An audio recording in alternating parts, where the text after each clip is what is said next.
What happens when three popular bullies decide to throw rocks at the quiet girl sitting alone? They're about to discover that sometimes the most unassuming person can become your worst nightmare. This is the story of Emma Chen, a 16-year-old, who learned that respect isn't given freely, it's earned through courage. And sometimes that courage comes with consequences no one sees coming.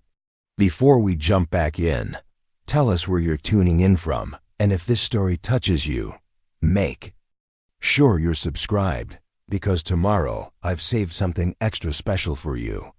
Emma Chen moved through the hallways of Riverside High School like a ghost, her petite frame barely casting a shadow as she navigated between clusters of chattering students.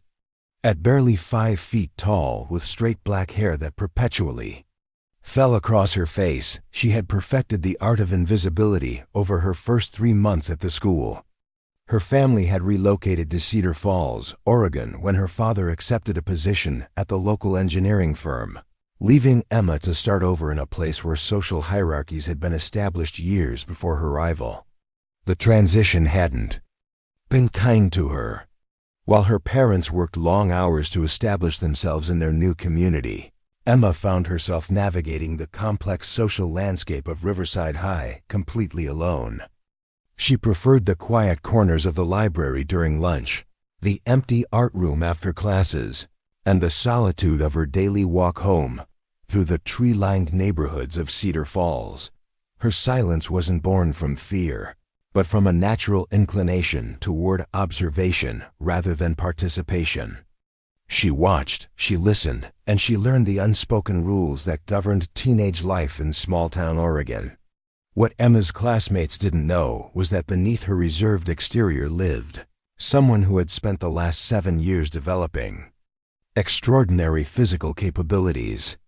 3 evenings a week and every Saturday morning, she could be found at Summit Rock Gym on the outskirts of town, where she trained under the watchful eye of Coach Williams, a former professional climber who had recognized Emma's natural talent when she was just 9 years old. Her small stature, which made her seem fragile to her peers, actually gave her a significant advantage on the climbing wall.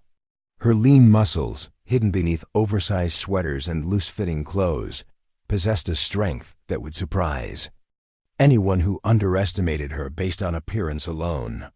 Coach Williams had taught Emma more than just technical climbing skills. He had instilled in her a philosophy of mental toughness, strategic thinking, and the importance of controlling one's environment rather than being controlled by it. Every hold on the climbing wall required careful consideration. Every move demanded precision, and every challenge presented an opportunity to prove that limitations existed primarily in the mind. Emma had internalized these lessons, though she had never imagined they would become relevant outside the controlled environment of the gym. The problems began in early October when Madison Pierce noticed Emma sitting alone during lunch period in the outdoor courtyard. Madison was everything Emma wasn't: tall, blonde, confident, and surrounded by a rotating cast of admirers who hung on her every word. Her family's wealth was evident in her designer clothes, expensive accessories, and the late-model car she drove to school each morning. She had ruled Riverside High's social scene since middle school, and her influence extended far beyond the classroom into the broader community where her parents held prominent positions. Madison's closest allies were Tyler Brooks and Ashley Wells, who had attached themselves to her orbit like satellites around a planet. Tyler was a junior varsity football player whose aggressive tendencies on the field carried over into his daily interactions with anyone he perceived as weak or different. His stocky build and quick temper made him a natural enforcer for Madison's social agenda.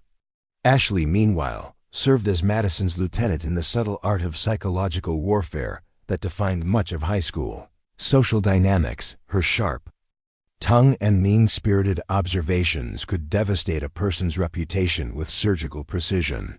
The trio had initially ignored Emma completely, which suited her perfectly. But as October progressed and Emma continued to maintain her solitary routine, Madison began to view her presence as somehow offensive. Perhaps it was Emma's apparent contentment with being alone, or her refusal to acknowledge the social hierarchy that Madison worked so hard to maintain.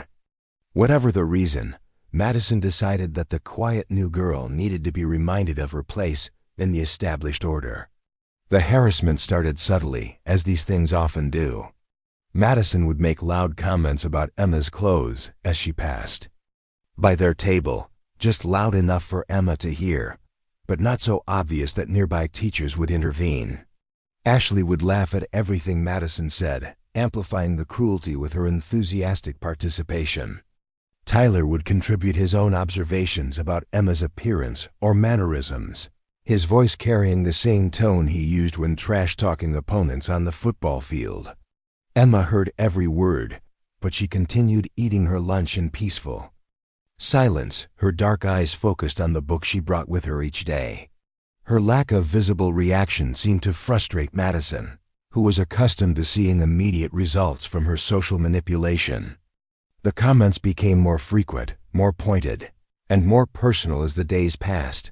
Mrs. Rodriguez, Emma's English teacher, noticed the dynamic during her lunch duty supervision, but found it difficult to address directly. The comments were cruel but not technically violations of school policy, and Emma never complained or showed signs of distress that would justify intervention. Mrs. Rodriguez made a mental note to keep watching, sensing that the situation might escalate if left unchecked.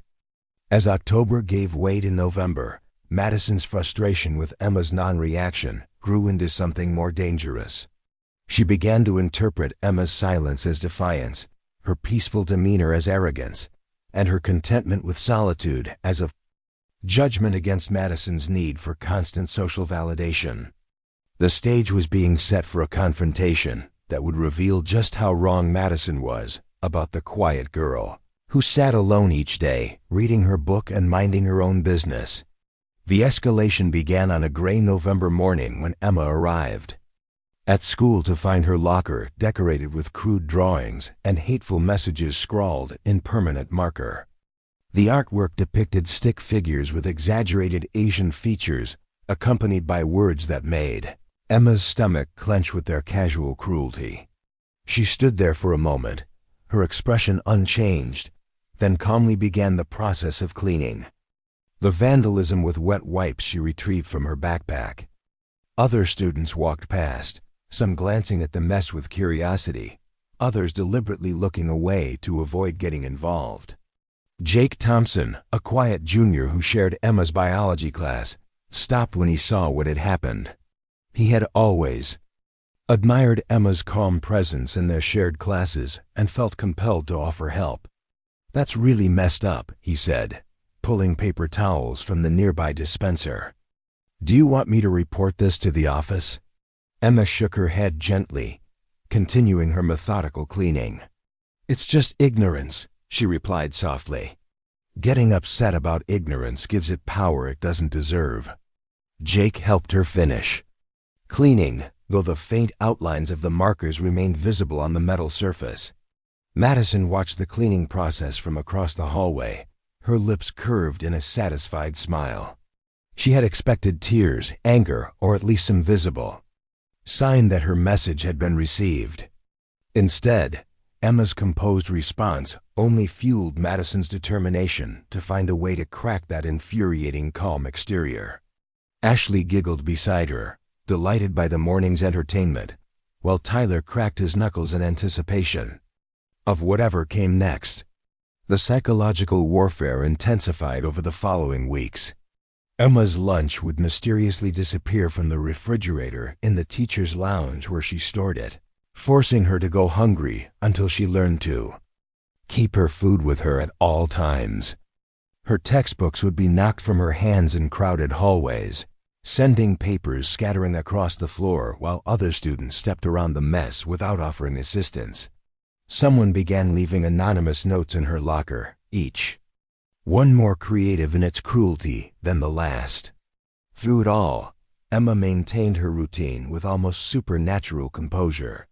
She arrived at school each morning, attended her classes with quiet attention, ate her lunch alone while reading, and walked home through the peaceful neighborhoods of Cedar Falls. Her evenings were spent at Summit Rock Gym, where she channeled her growing frustration into increasingly challenging climbs. Coach Williams noticed the intensity in her training but respected her privacy when she declined to discuss what was driving her harder than usual. The situation reached a new level of cruelty on the first Tuesday of December.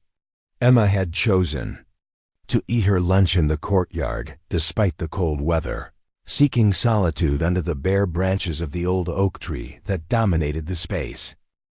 Preparing and narrating this story took us a lot of time, so if you are enjoying it, subscribe to our channel. It means a lot to us. Now back to the story. The area was largely deserted due to temperature, which made it perfect for Madison's latest scheme. She had spent the weekend collecting smooth stones from the decorative rock garden that bordered the main building, filling a small backpack with ammunition for what she considered the perfect way to get Emma's attention. Madison approached with Tyler and Ashley flanking her, their footsteps crunching on the frost-covered grass. Emma looked up from her book, her dark eyes taking in the trio's determined expressions and the suspicious bulge of Madison's backpack. "Well, well," Madison announced, her voice carrying clearly in the crisp air. "Look what we have here." Little Emma, all alone again. Don't you ever get tired of being such a pathetic loner? Emma closed her book slowly, her finger marking the page as she regarded the three teenagers standing before her. "I enjoy solitude," she said simply. "Not everyone needs an audience to feel important." The comment hit its mark, causing Madison's cheeks to flush with anger. She had not come here for a conversation, and Emma's continued composure was making her increasingly irrational. "You think you're better than us, don't you?" Madison snarled, unzipping her backpack and retrieving one of the stones. "You sit here every day with your books and your superior attitude, judging everyone around you. Well, maybe it's time someone taught you what happens to people who think they're too good for the rest of us." Emma's eyes focused on the rock in Madison's hand, her mind automatically calculating angles, distances, and potential trajectories. Years of climbing had taught her to assess physical dangers quickly and accurately. She could see that Madison was holding the stone awkwardly, like someone unfamiliar with throwing anything more challenging than a softball in gym class. Tyler had retrieved his own stone and was tossing it from hand to hand with the casual menace of someone who had probably thrown rocks at street signs and small animals. Ashley held her stone like a precious weapon, clearly excited by the prospect of violence, but uncertain about the actual mechanics of what they were planning. "I think you should reconsider this," Emma said quietly, her voice carrying a new undertone. That made all three bullies pause momentarily.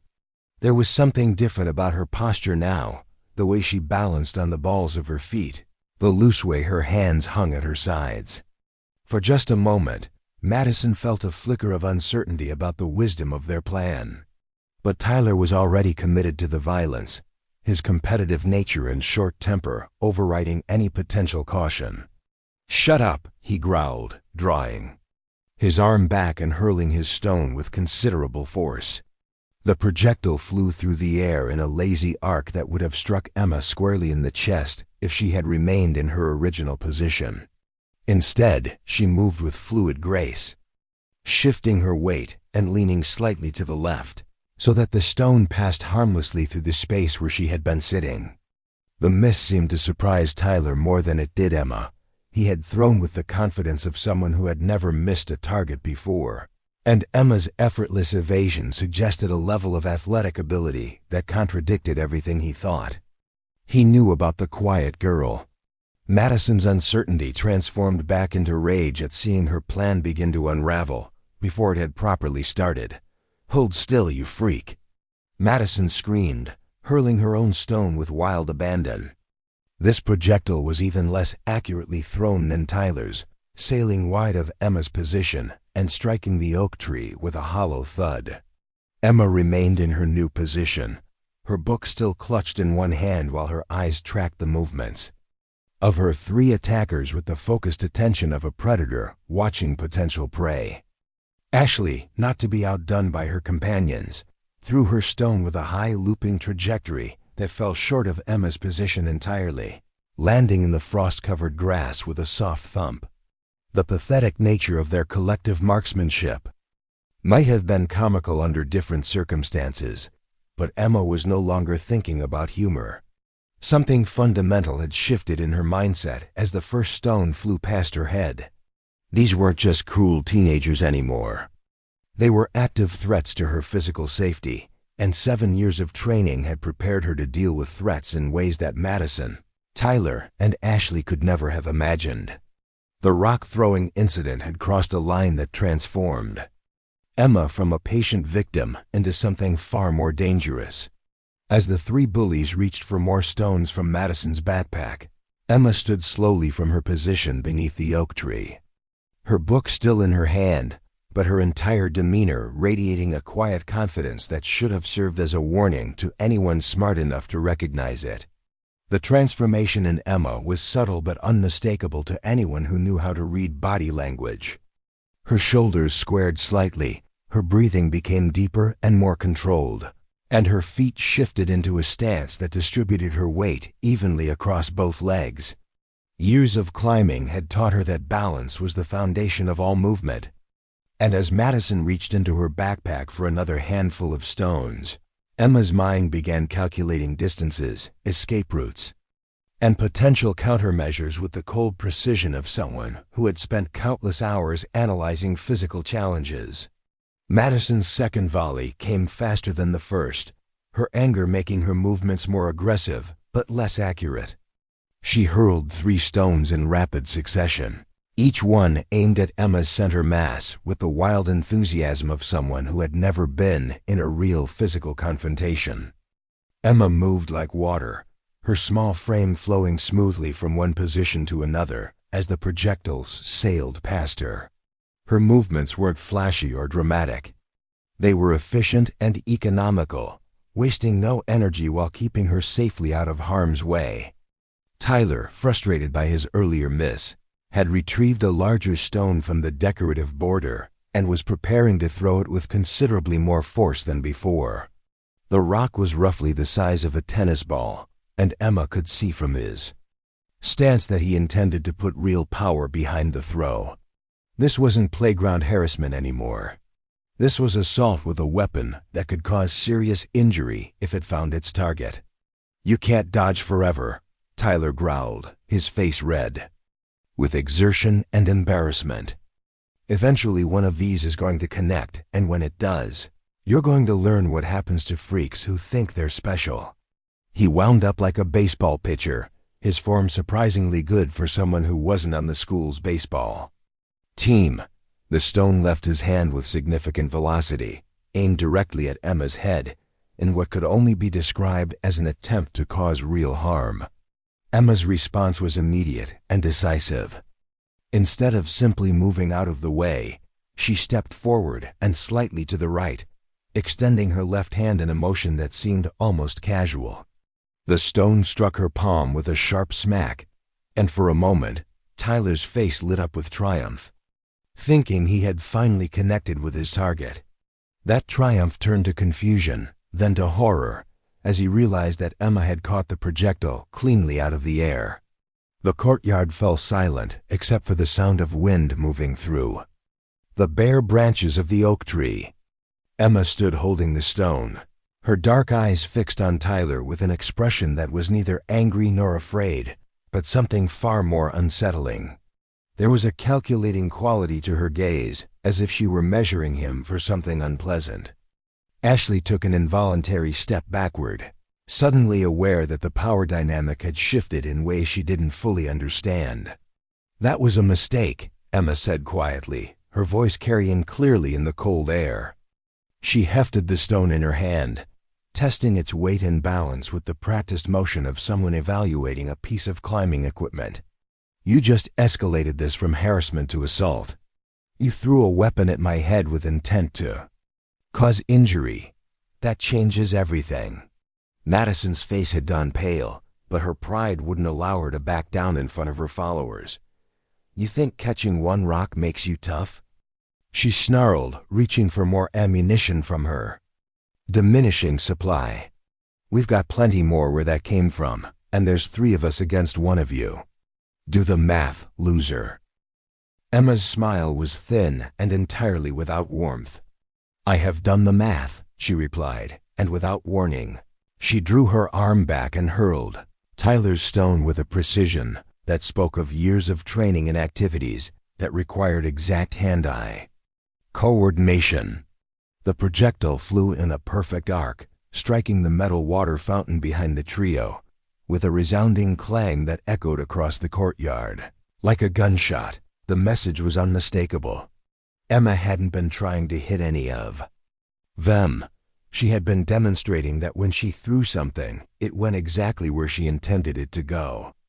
The casual accuracy of the throw, combined with the considerable force behind it, made it clear that she possessed both the skill and the power to turn their own weapons against them with devastating effect. Tyler's bravado evaporated as the implications sank in. If Emma could hit a small target like the water fountain from that distance, she could certainly hit a larger target like a human being. And if she could throw with that kind of force, a stone thrown by her could cause significantly more damage than anything he or his friends could manage.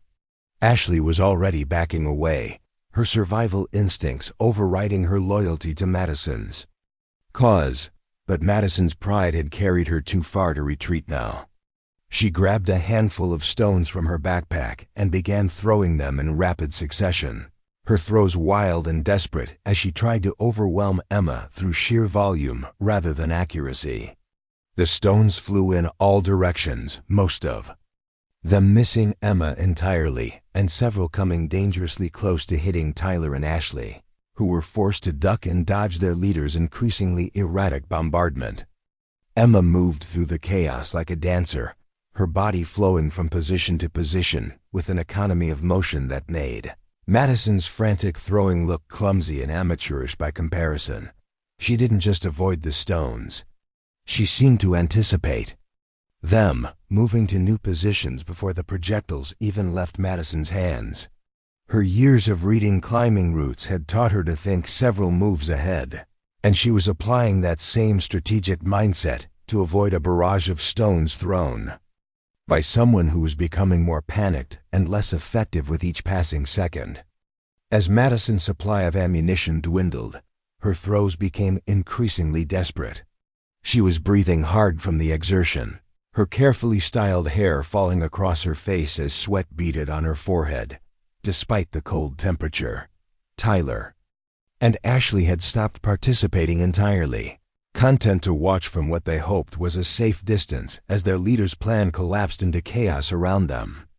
Emma, meanwhile, appeared completely calm. Her breathing remained steady, her movements controlled and purposeful. She hadn't broken a sweat or shown any signs of stress, despite having dodged dozens of stones thrown with malicious intent. The contrast between her composed demeanor and Madison's increasing desperation was striking, and it wasn't lost on the growing number of students who had begun to gather at the windows overlooking the courtyard. Word was spreading through the school that something significant was happening outside. Students pressed against classroom windows, trying to get a better view of the confrontation that was unfolding beneath the oak tree. Teachers began to notice the distraction and moved to investigate, though none had yet grasped the full scope of what was occurring in the courtyard below. Madison threw her final stone with all the force she could muster, putting her entire body behind the throw in a last-ditch effort to salvage some victory from the disaster her plan had become. The stone flew wide of its intended target, striking the brick wall of the building with enough force to chip the mortar between the bricks. The sound of impact seemed to break something inside Madison, and she stood there empty-handed, her backpack depleted and her breathing ragged. Emma remained motionless for a long moment, allowing the silence to stretch until it became uncomfortable for everyone present. When she finally spoke, Her voice carried a quiet authority that made even the distant observers lean forward to hear. Her words. "Now it's my turn," she said simply, and began walking toward the decorative rock garden where Madison had gathered her original ammunition. The calm deliberation of her movements suggested that whatever was about to happen next, it would be considerably more precise and effective than the chaotic barrage they had just witnessed. Emma approached the rock garden with the unhurried gait of someone who had already calculated every variable and found the outcome inevitable. Her fingers selected stones with the same careful consideration she used when choosing handholds on a climbing wall, testing each one for weight, shape, and aerodynamic properties. Madison watched in growing horror as Emma's methodical selection process revealed a level of technical knowledge that transformed simple rocks into precision instruments. The first stone Emma chose was roughly spherical, about the size of a golf ball, with a smooth surface that would minimize air resistance. She hefted it once, twice, then nodded with satisfaction. Tyler, who had been slowly backing away from the confrontation, found himself frozen in place as Emma's dark eyes fixed on him with laser-like intensity. There was something predatory in her gaze now, the look of a hunter who had finally decided to stop playing with her prey. "You threw first," Emma said conversationally, as if discussing the weather rather than addressing someone who had just attempted to cave in her skull with a rock. "That makes you legally responsible for initiating this assault. What happens next is purely self-defense." Her voice carried no anger, no emotion at all, which somehow made her words infinitely more menacing than any shouted threat could have. "Then," Tyler's mouth opened and closed like a fish gasping for air, but no words emerged. He had spent his entire high school career using his size and aggressive personality to intimidate smaller students, but he had never faced someone who remained utterly unmoved by his physical presence. Emma's calm confidence was more unnerving than any display of rage would have been, suggesting reserves of capability that he was only beginning to comprehend. Emma's throw was a masterpiece of controlled violence. The stone left her hand with a sharp snap of her wrist, following a trajectory so precise it seemed to have been drawn with a ruler. It struck the metal fence post directly behind Tyler with a resonant clang that made everyone in the courtyard flinch.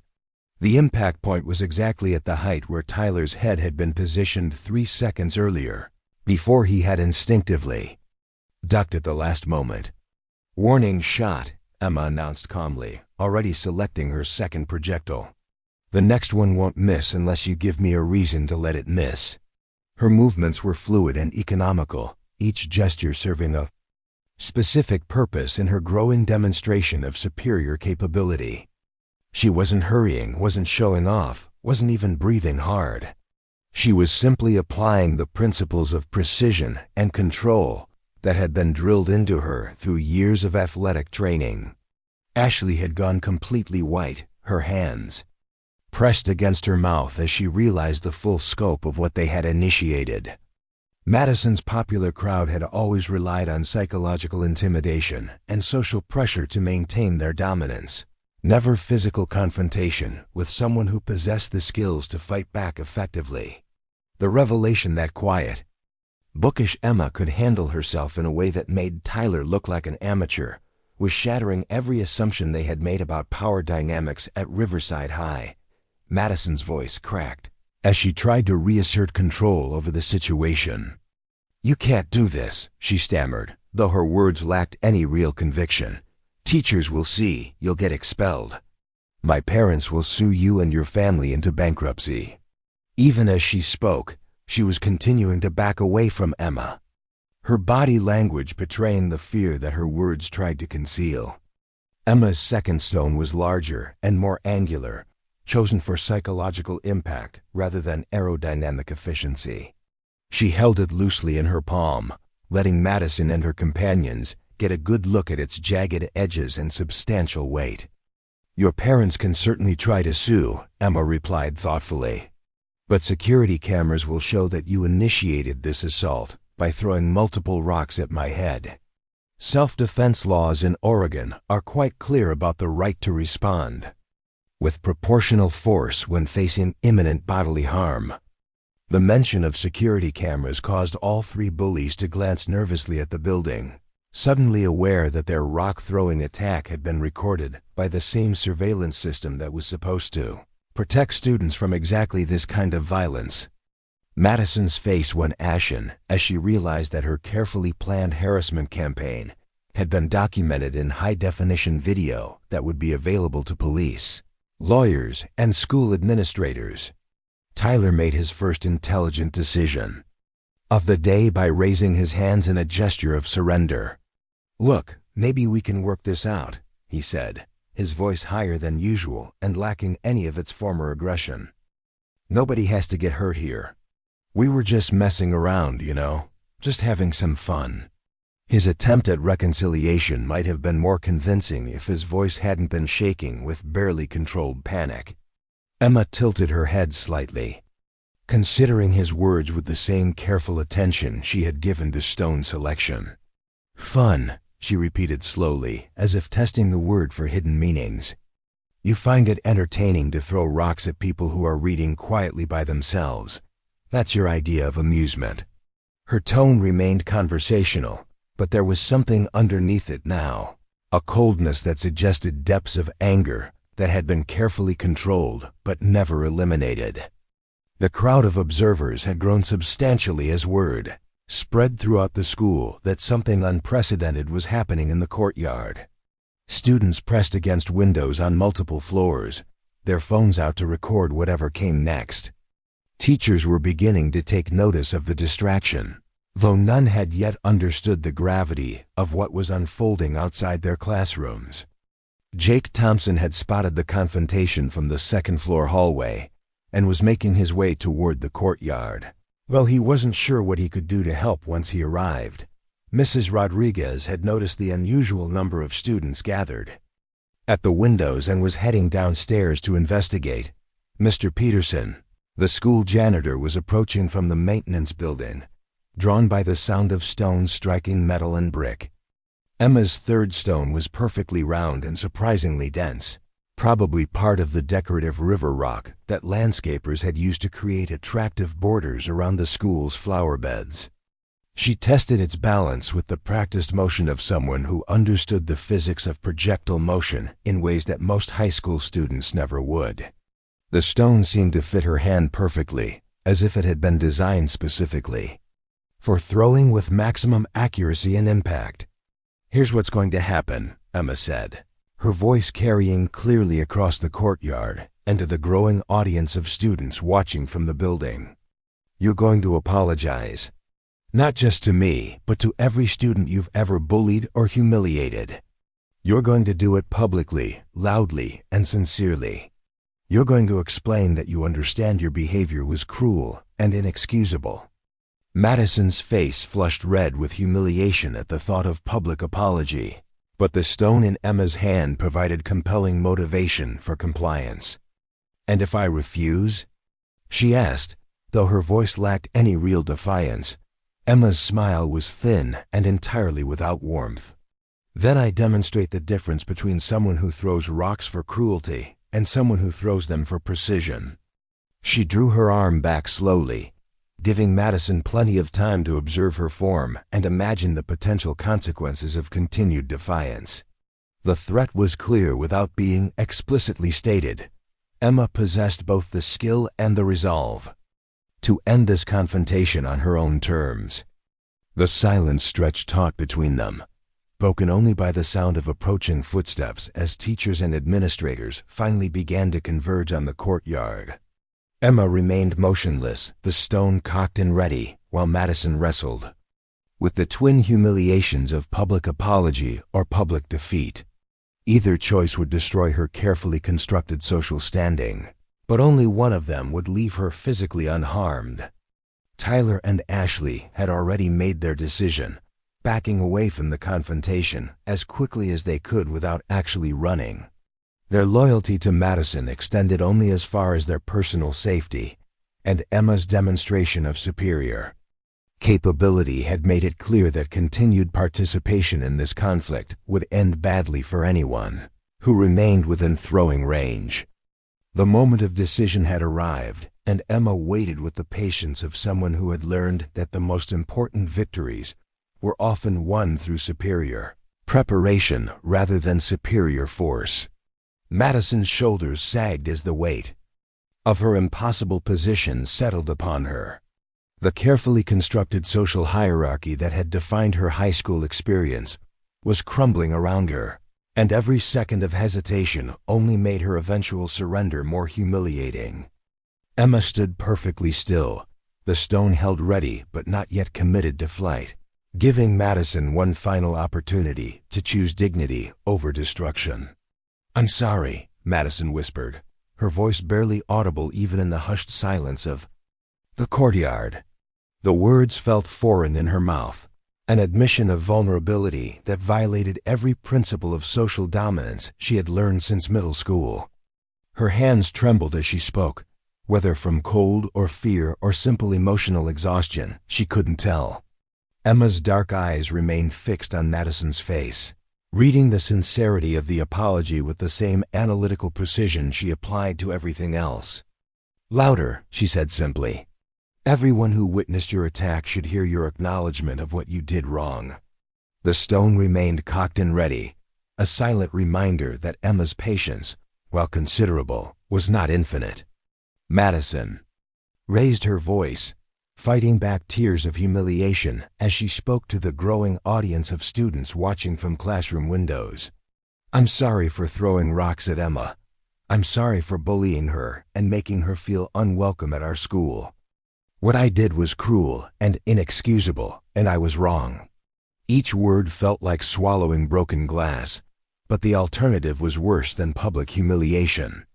Emma nodded slowly, then turned her attention to Tyler, who had gone pale at the realization that his turn had arrived. The former football player who had spent years intimidating smaller students now looked like a frightened child facing consequences he had never imagined possible.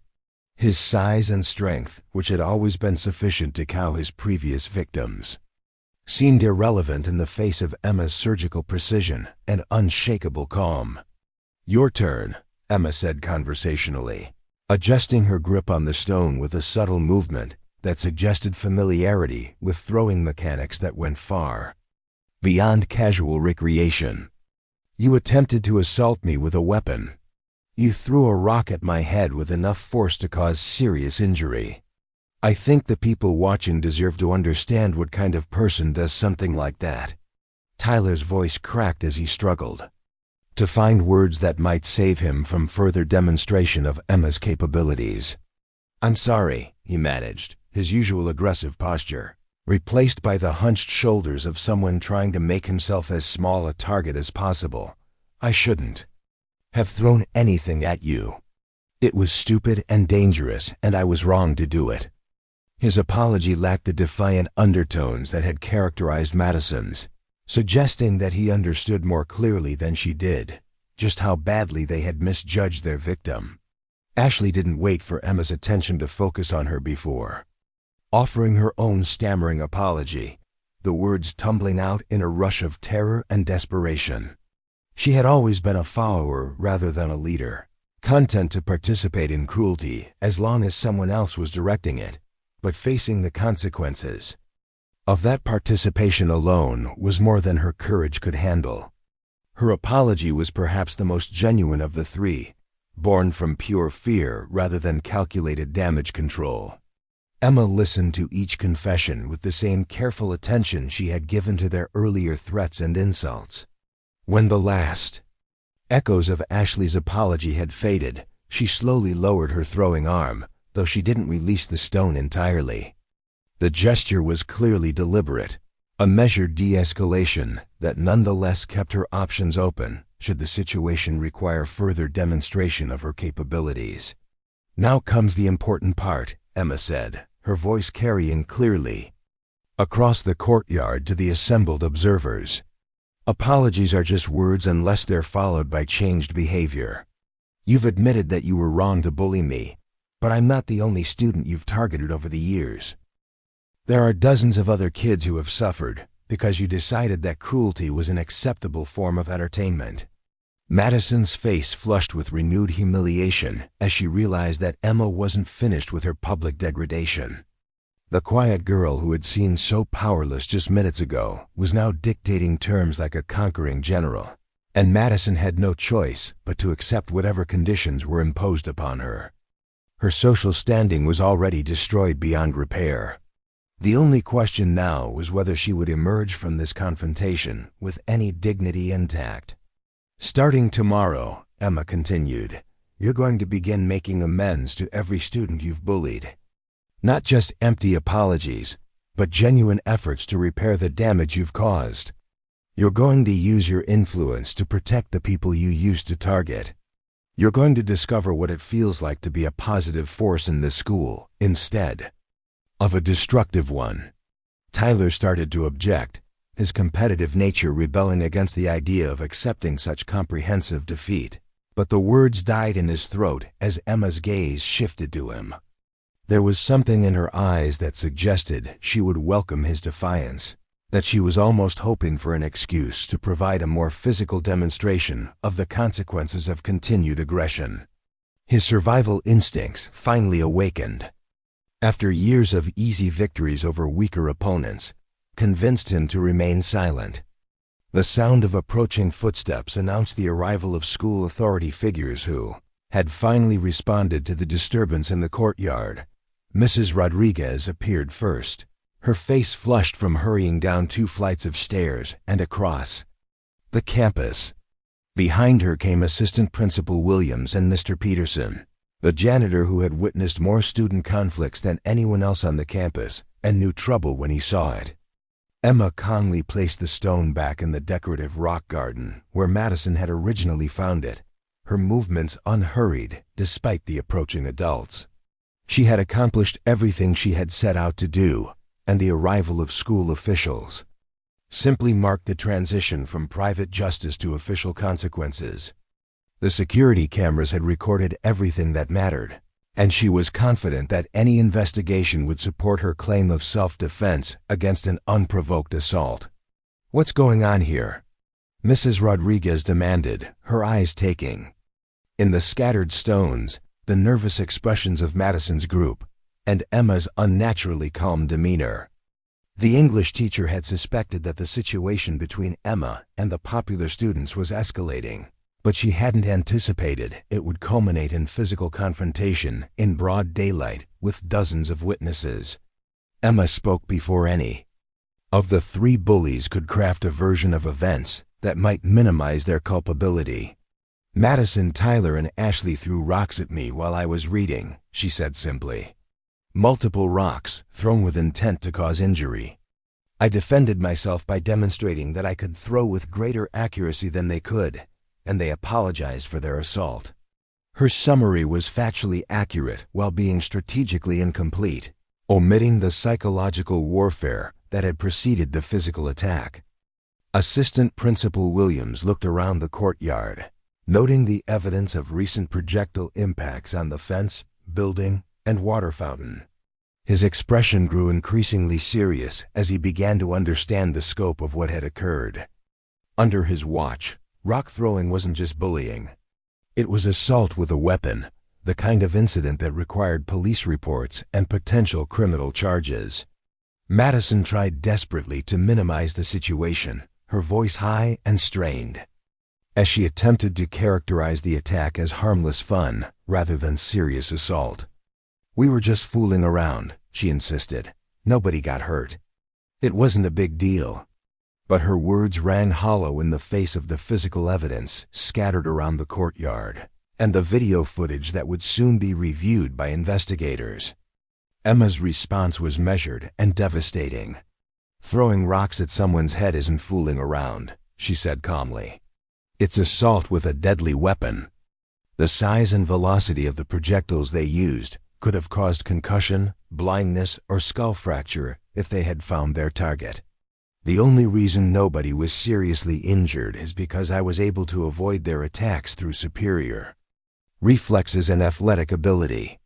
The clinical precision of Emma's language and her obvious understanding of the legal implications of what had occurred impressed the assembled adults, while further undermining any attempt by Madison's group to downplay their actions.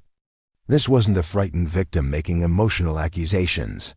This was someone who understood exactly what had been done to her and was prepared to pursue appropriate consequences through official channels Mr. Peterson had been quietly examining. The impact points where stones had struck various surfaces around the courtyard. His weathered face was grim as he calculated the force required to chip brick mortar and dent metal fence posts. "These kids were throwing hard," he told Assistant Principal Williams. "Hard enough to do real damage if they'd connected with flesh instead of metal." The investigation that followed would reveal the full scope of Madison's harassment campaign against Emma, documented through security footage, witness statements, and physical evidence that painted a clear picture of escalating bullying that had culminated in assault with weapons. The three perpetrators would face both school discipline and criminal charges, their privileged status in the community providing no protection against the consequences of their documented crimes. Emma's transformation from invisible victim to empowered survivor became legendary at Riverside High School. Students who had previously ignored her began approaching with newfound respect, not born from fear, but from admiration for someone who had faced overwhelming odds and emerged victorious through preparation, skill, and unshakable moral clarity. Her calm handling of the crisis became a model for other students facing similar harassment, proving that victims didn't have to remain powerless in the face of cruelty. Coach Williams at Summit Rock Gym was unsurprised when Emma told him about the confrontation that evening.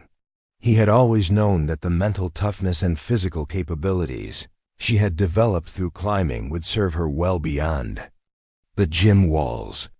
"You did exactly what you should have done," he told her as she worked through her regular training routine. "You gave them every opportunity to stop. You used only the minimum force necessary to protect yourself, and you accepted their surrender when they offered it. That's the mark of someone who understands that real strength comes from control, not dominance." Madison, Tyler, and Ashley discovered that their former social status provided no protection against the consequences of documented assault. Their parents' wealth and influence proved irrelevant when faced with video evidence of their children throwing weapons at a smaller student who had done nothing to provoke the attack. The legal system treated them as juvenile offenders rather than misguided teenagers, and their carefully constructed futures began unraveling as colleges and employers learned about their criminal convictions. Emma returned to her quiet routine of reading during lunch and walking home through the peaceful neighborhoods of Cedar Falls, but everything had changed around her. Students nodded respectfully when she passed in the hallways, teachers paid attention when she spoke in class, and a steady stream of classmates sought her friendship rather than ignoring her existence. She had proven that respect couldn't be given freely. It had to be earned through courage, principle, and the willingness to stand up for what was right. The rock garden in the courtyard was eventually replaced with a memorial plaque recognizing students who had demonstrated courage in the face of adversity. Emma's name appeared first on the list, though she had tried to decline the honor. The inscription reads simply, "Sometimes the quietest voice carries the most important message, and sometimes the smallest person casts the longest shadow." Up next, you've got two more standout stories right on your screen. If this one hit the mark, you won't want to pass these up. Just click and check them out.